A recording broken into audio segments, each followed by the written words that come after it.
Traders trade channel में आप लोगों का बहुत बहुत स्वागत है।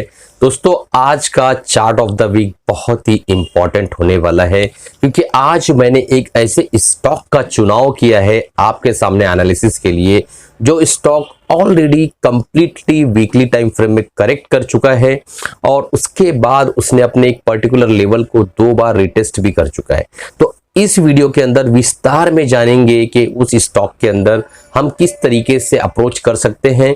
अगर कुछ लोग उसके अंदर ऑलरेडी इन्वेस्ट कर चुके हैं या ऑलरेडी ट्रेडिंग में हैं, ऑलरेडी उनके पोर्टफोलियो में स्टॉक रखा हुआ है, तो किस तरीके से जो है उसके अंदर काम करना है, उन्हें स्टॉप लॉस क्या होना चाहिए, किस तरीके से थॉट प्रोसेस रखना है, सारे सवालों का जवाब इस एक वीडियो में आप लोगों को मिलने वाला है। तो इससे पहले वीडियो शुरू करूं दोस्तों, आप लोगों से गुजारिश है, अगर आप बिगनर्स हैं और नए हैं चैनल पर, तुरंत इस चैनल को सब्सक्राइब कर लीजिए, बेल बटन दबा दीजिए ताकि जब भी नए वीडियोस डालूं आप लोगों तक पहुंच सके और आप उससे फायदा उठा सके। दोस्तों, हमारा एक एमएसएम स्विंग ट्रेडिंग का प्रोग्राम जो है हमने एक लॉन्च किया है। एप्लीकेशन का लिंक नीचे दिया हुआ है, आप जाके डाउनलोड कर लीजिए। एंड्रॉयड आईओएस दोनों सिस्टम पे चलता है वो। और एमएसएम स्विंग ट्रेडिंग का प्रोग्राम जो है दोस्तों, मात्र 2000 रुपीज में आप कंसिस्टेंट प्रॉफिटेबल स्विंग ट्रेडर बन सकते हैं। अगर आप उस प्रोग्राम को इनरोल करते हैं तो हम जो है उस प्रोग्राम के अंदर 12 हफ्ते का टोटल प्रोग्राम है और 12 हफ्तों के अंदर जो है हर संडे के दिन लेक्चर्स होते हैं। किसी वजह से अगर आप नहीं अटेंड कर सकते हैं उस लेक्चर्स को, तो आपको रिकॉर्डेड वीडियोस मिल जाएंगे दोस्तों। तो उस प्रोग्राम को तुरंत इनरोल कर लीजिए। मात्र 2000 रुपीज में इतना बेहतरीन अफोर्डेबल प्राइस मैंने रखा है। स्पेशली इस प्रोग्राम को डिजाइन करने का मेरा मकसद ही यही था कि मिडिल क्लास और लोअर मिडिल क्लास के जो स्टूडेंट्स हैं, जो ट्रेडर्स हैं, जो नहीं प्रॉपरली समझ पा रहे हैं कि किस तरीके से ट्रेड करना है, माइंडसेट क्या होना चाहिए, साइकोलॉजी क्या होना चाहिए, उनके लिए ही वो प्रोग्राम डिजाइन किया गया है। तो तुरंत नीचे डिस्क्रिप्शन में लिंक है, एनरोल कर लीजिए। चलते हैं चार्ट पर और आज की एनालिसिस देखने की कोशिश करते हैं और आज की जो स्टॉक के बारे में डिस्कस करते हैं। दोस्तों, एक कहावत है कि जब तूफान आता है, तेज तूफान, तो इंसान जो है झोपड़ों में छुपने की कोशिश नहीं करता, ऐसे घर में छुपता है जो आरसीसी के बने हुए होते हैं, जो मजबूत घर होते हैं, वहीं छुपता है वो। ठीक है। तो मान लो कई दिनों से शंका जताई जा रही है कि भाई मार्केट डाउन जाएगी, इन्फ्लेशन डाटा ये है वो है, मतलब दुनिया भर की चीजें आपके सामने है। कई यूट्यूबर्स की अलग अलग सोच है, ओपिनियन है। ठीक है। मैं किसी के बारे में कुछ बात नहीं करना, मैं सिर्फ ये बात करने वाला हूँ कि अगर आपको तूफान का शुबा है तो अपने पैसे को ऐसी जगह पार्क करो जो तूफानों से भी लड़ सके। ठीक है। तूफानों से अगर तूफान आता है तो आप कितने भी ज्यादा शार्प हो, तूफान का सामना आपको करना पड़ेगा और अपने पैसे को बचाना पड़ेगा। तो अपनी मनी को ऐसी जगह पार्क करो जहां अगर ओले भी गिरे, पत्थर की भी बारिश हो, बर्फ की भी बारिश हो, तो आप उससे बच सको, आपका पैसा सेफ रह सके। ठीक है। तो आज का जो चार्ट है बिल्कुल उसी तरीके का है कि अगर तूफान भी आ जाए तो ये चार्ट जो है दोस्तों एकदम डटकर खड़ा रहेगा। सबसे पहले हम फंडामेंटल देख लेते हैं। मैं बात कर रहा हूं डाबर इंडिया लिमिटेड की। ठीक है। आपको पता है कि एफएमसीजी सेक्टर की एक लार्जेस्ट कंपनी है ये। ठीक है। और Ayurvedic and natural health care company के तौर पे भी ये काम करती है और बहुत सारे इसके प्रोडक्ट है। आपने रियल फ्रूट जूस पिया होगा, वो इसी का प्रोडक्ट है। वो एक अलग बात हो जाएगी, लंबा वीडियो हो जाएगा दोस्तों। ठीक है। अब देखिए, यहाँ पे बहुत इंपॉर्टेंट पॉइंट मैं समझाना चाह रहा हूँ कि 1 लाख करोड़ के आसपास की मार्केट कैप है इसका। अंदाजा लगाओ। 566 का करंट प्राइस है, 611 का इसने हाई बनाया है, 482 का लो बनाया है। 0.92% कंपनी डिविडेंड देती है, जो कि ठीक है, बेहतर है। 42.7 का 10 इयर्स का एवरेज पी है, जो कि 56 इस वक्त चल रहा है। तो डेफिनेटली अपने एवरेज पी से प्रीमियम वैल्यूएशन पे ट्रेड करता हुआ नजर आ रहा है। 27.2% के आसपास आरओसी है, जो कि बहुत बढ़िया है। आरओई रिटर्न ऑन इक्विटी जो है 22.5% के आसपास है, जो कि बहुत बढ़िया है दोस्तों। 20 प्लस है तो मतलब बेस्ट है। ठीक है। प्रोमोटर्स होल्डिंग 67.2% के आसपास है। अनप्लेज है कंप्लीटली, इन्होंने गिरवी बिल्कुल भी शेयर्स को रखा नहीं है, समझ रहे हो। और डेप्थ फ्री है, लगभग लगभग 0.12% के आसपास डेप्ट टू इक्विटी रेशियो है डाबर इंडिया लिमिटेड का। डेप्थ जो है दोस्तों, यहाँ पे आप देखेंगे 1068 करोड़ के आसपास का है, जो कि इतनी बड़ी मार्केट कैप की कंपनी, यानी किसी के पास 1 लाख रुपया है और वो किसी से बोलता है भाई मुझे 1000 रुपया दे दे, तो वो बिल्कुल इस तरीके से होता है। ठीक है। तो उस 1 लाख में 1000 की उधारी की क्या वैल्यू, आप खुद अंदाजा लगा सकते हैं। चलिए अब हम इन्वेस्टर्स को देख लेते हैं। इन्वेस्टर्स में अगर आप देखेंगे तो एक बहुत इंपॉर्टेंट पॉइंट दिखेगा कि 67.88% मार्च 2020 के अंदर इनका जो है प्रोमोटर होल्डिंग था, जो कि घटकर 66.23 के आसपास हो गया है। तो इन्होंने अपनी प्रोमोटर होल्डिंग 1.5% के आसपास घटाई है। ठीक है, 17.43% के आसपास एफआईज की होल्डिंग थी, जो बढ़कर 20.47% के आसपास हो गई है। तो इन्होंने अपनी होल्डिंग को लगभग लगभग 3.5% के आसपास बढ़ाया है। तो ये होल्डिंग कहां जा रही? डेफिनेटली कोई ना कोई बेच रहा है, ना कोई खरीद रहा है। ठीक है, 7.61% डीआईएस की होल्डिंग थी, जो कि 7.48% की हो गई है। कोरोना के बाद जो है इन्होंने अपनी होल्डिंग को और कम किया था।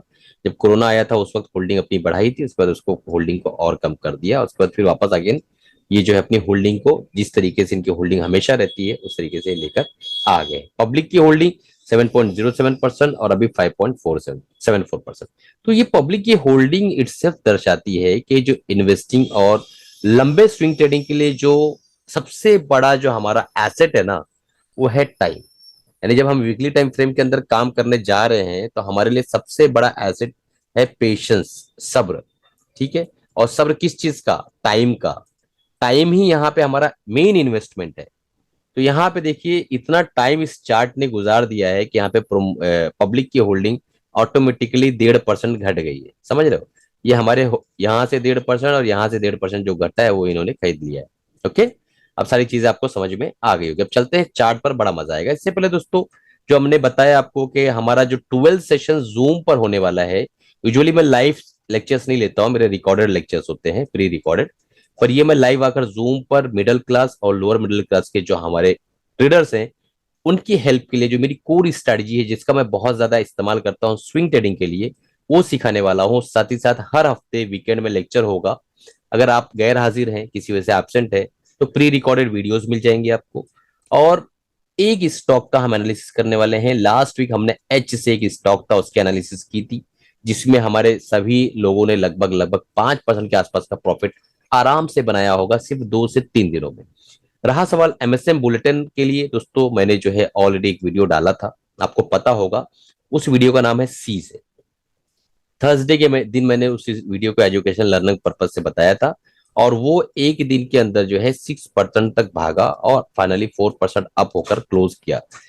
ठीक है, ये सी से जो वीडियो है दोस्तों डिस्क्रिप्शन में होगा। जिसने नहीं देखा एमएसएम बुलेटिन के सारे मेंबर्स से बोल रहा हूँ जाकर देखिए, और उसमें अभी भी काफी पोटेंशियल है उस चार्ट के अंदर।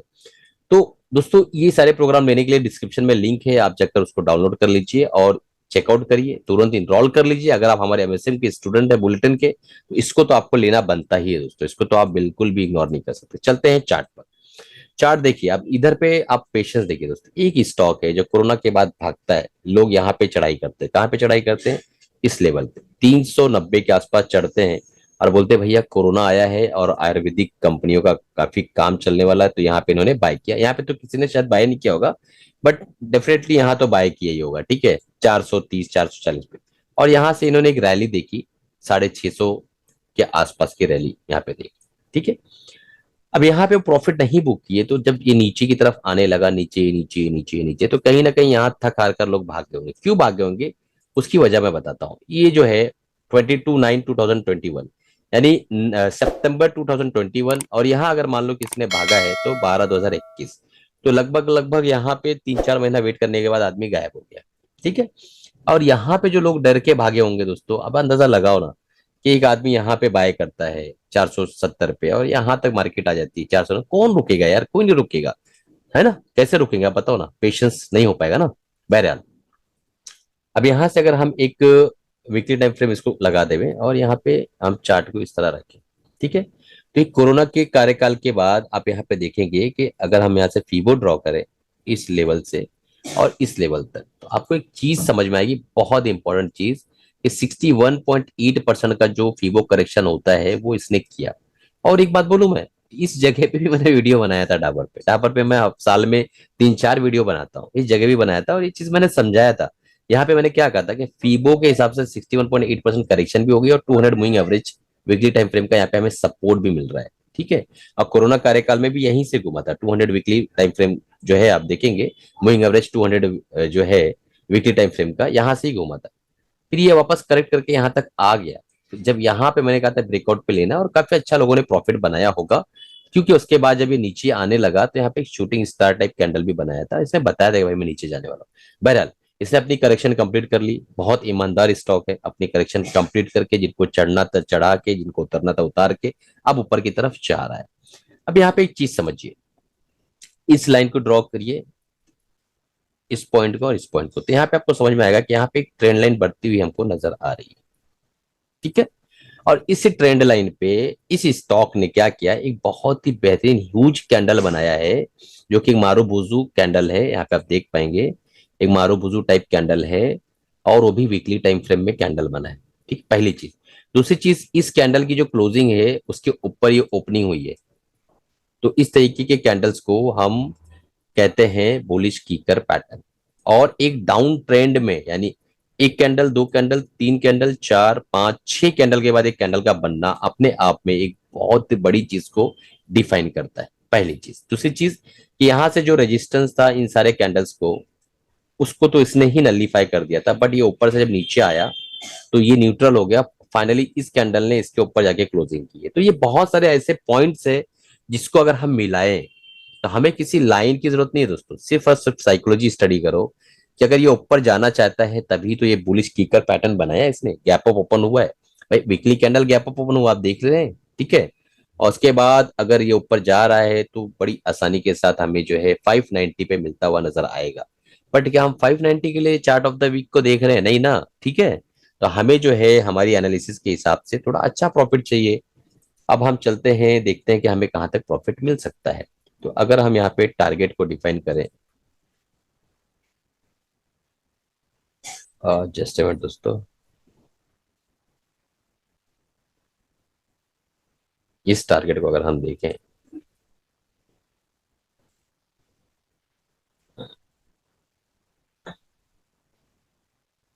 एक मिनट, तो पहला टारगेट तो हमारा निकल कर आता है दोस्तों ये 658, इसको 655 पकड़ लो, और दूसरा टारगेट 760। तो मुझे ऐसा लगता है दोस्तों कि अगर आप एक कैंडल लो का स्टॉप लॉस लेके इस पे एंट्री करते हैं तो 760 का जो टारगेट है वो हमें कुछ महीनों, कुछ हो सकता है भाई 6 महीना, 7 महीना, साल भर लग जाए, 1.5 साल लग जाए, पर वो अचीव होता हुआ नजर आएगा। यानी एक कैंडल के लो पे स्टॉप लॉस रखिए और ट्रेल करते हुए चलते रहिए। ठीक है, तो जाके आप यहां तक पहुंच पाएंगे, अदरवाइज बीच में ही डर के भाग जाएंगे। ठीक है, ये भी याद रखिएगा, हर कोई पहुंचता नहीं है 760 तक। ओके, बीच में बहुत सारी प्रॉब्लम्स आएगी, ऐसे ऐसे न्यूज आएगी कि हालत खराब हो जाएगी। बहरहाल इसको अच्छे से बुलिश होने के लिए इसके लेवल के ऊपर जाना जरूरी है, 620 के ऊपर क्लोजिंग देना जरूरी है। ठीक है, एंट्री किस तरीके से करना है, हमारा स्टॉप लॉस ये रहेगा, मैं बता देता हूँ क्या स्टॉप लॉस रहेगा। हमारा एसएल है 480 के आसपास का। ठीक है, और हमारा जो टारगेट रहेगा 760 के आसपास का। 480 के आसपास का हमारा एसएल है, जो कि निकल कर आता है 80 रुपीज के आसपास, लगभग 60 इधर 80 रुपीज के आसपास, और हमारा टारगेट है 760 के आसपास। इस तरीके से काम करना है हमें, दो पार्ट में कम से कम अपने मान लो आप 10,000 रुपया डालना चाह रहे हैं तो 5,000 रुपया इस लेवल पे आपको डालना है, 5,000 रुपीज इसके ब्रेकआउट के बाद डालना है। ठीक है, और अगर 5,000 यहाँ आप डाल देते हैं और ये वापस अगेन नीचे आता है और ये 200 वीकली मूविंग एवरेज को टच करता है, तो आपको वहां 5,000 डालना है, उसके बाद स्टॉप लॉस को ट्रेल करते हुए चलना है। ठीक है, तो दोनों भी सिनेरियो में आपका स्टॉप लॉस सेम रहने वाला है 480 का। ठीक है, एक बार ये इसको ब्रीच कर देता है, एक बार सुन लीजिए, इसको ब्रीच कर देता है तो आपका पहले सिनेरियो में आपने यहाँ पे 5,000 डाला, यहाँ पे 5,000 डाला, तो इसको ब्रीच करने के बाद आपका स्टॉप लॉस एक कैंडल लो स्विंग जो है चलता रहेगा। ठीक है, मान लो इस तरीके से मैं समझाता हूँ, आपने यहाँ एंट्री की, मैं थोड़ा जूम कर लेता हूँ इसको तो इजी पड़ेगा, स्पीड समझ लीजिए, थोड़ा आसान पड़ता है। देखिए, मान लो आपने यहाँ पे एंट्री कर दी, ये स्टॉप लॉस है, ये कैंडल बना, ये स्टॉप लॉस है, ये कैंडल बना, ये स्टॉप लॉस है। ठीक है, अब ये कैंडल बना तो ये स्टॉप लॉस रहेगा, जब तक इसको इसके हाई को ब्रेक नहीं करता ये स्टॉप लॉस बना रहेगा। जैसे इसके हाई को ब्रेक किया ये स्टॉप लॉस। ठीक है, इसके हाई को ब्रेक किया ये स्टॉप लॉस। ठीक, अब जब तक कि ये देखिए यहाँ पे स्टॉप लॉस लिया, यहाँ से हम निकल गए, तो इस तरीके से काम करना रहेगा। चलिए, कमाते रहिए, कुछ रहिए, अपना और अपनी फैमिली का ख्याल रखिए दोस्तों।